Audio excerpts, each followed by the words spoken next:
Hello, I'm Michael Brown, and each year for the past 13 years, Montgomery College has hosted the F. Scott Fitzgerald Literary Conference.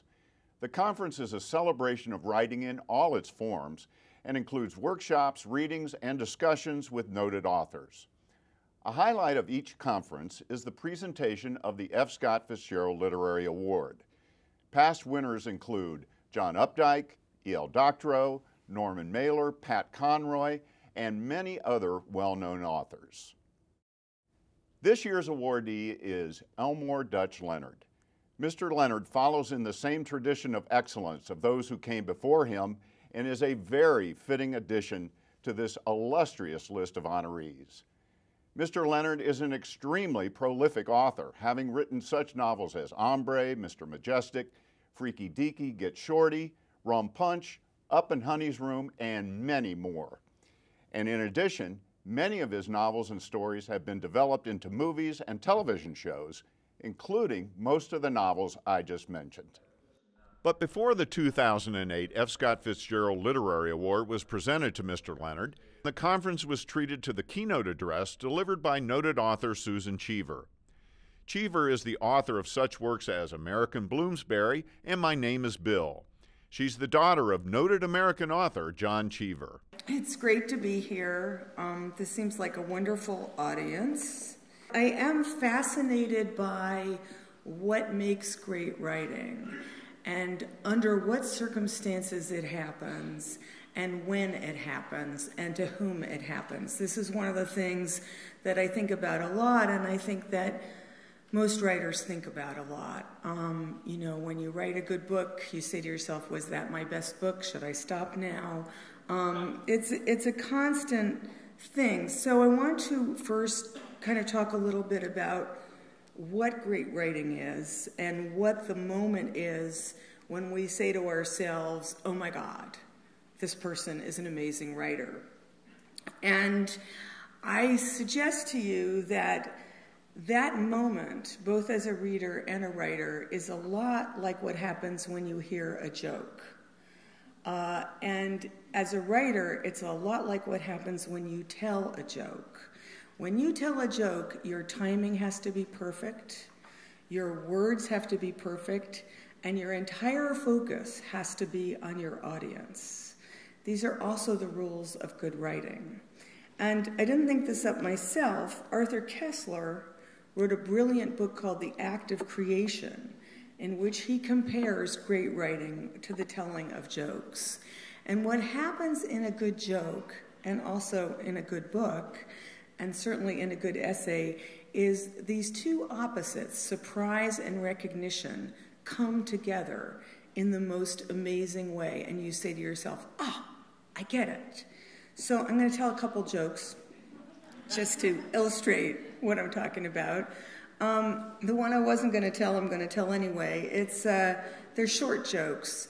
But look at what your mind does when you apprehend this joke. The first one came from a Chinese fortune cookie. Where do you find a one-legged dog?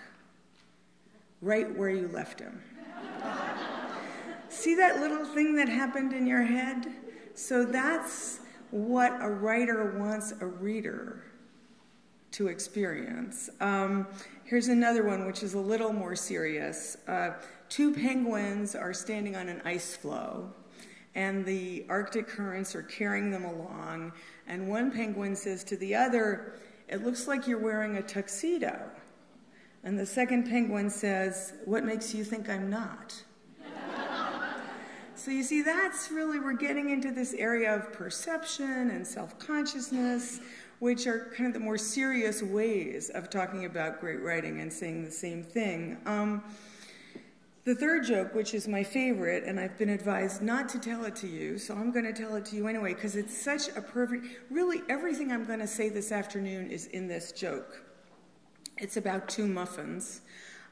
They're in the oven, and the oven gets turned off, and one muffin says to the other, wow, it's really getting hot in here. And the second muffin says, holy cow, a talking muffin. So the second muffin is the writer. In other words, the first muffin is just an ordinary person afraid they're going to die, because as we all know, jokes are all about death, right? The second muffin has the ability to step back and observe what's going on and comment on what's going on, to put their fear of death aside and to comment on what's going on. So in many ways, the talking muffin joke also involves self-consciousness. Self-consciousness is the enemy, I would say, of great writing. So that's really the whole story, but now I'm going to get a little more serious and say it in a slightly more academic way. So I'm going to talk about both how it happens and when it happens, and then I'm going to give you a bunch of examples. So there are a lot of theories about how it happens. One is Kessler's theory, which is also Sigmund Freud's theory, which is that it's like making a joke. Freud's jokes are terrible, and Kessler's jokes are terrible. That's why I had to rely on a fortune cookie.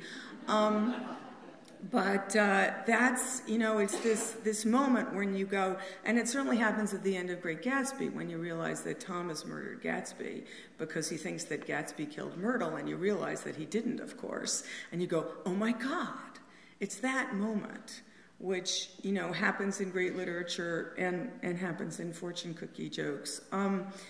Ed Hirsch wrote a book called Angels and Demons. And, you know, because I love Arthur Kessler so much, I'm just going to quote a snippet of what he says about this.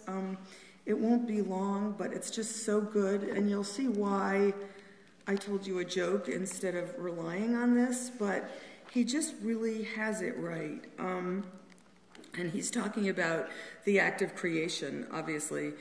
The pattern underlying it is the perceiving of a situation or idea in two self-consistent but habitually incompatible frames of reference. I have coined the term bisociation in order to make a distinction between the routine skills of thinking on a single plane, as it were, and the creative act, which, as I shall try to show, always operates on more than one plane. The former may be called single-minded, the latter a double-minded, transitory state of unstable equilibrium where the balance of both emotion and thought is disturbed. Right? That's a pretty fancy way of saying that jokes are funny, but that's really what he's saying, and that's really the heart of it for me.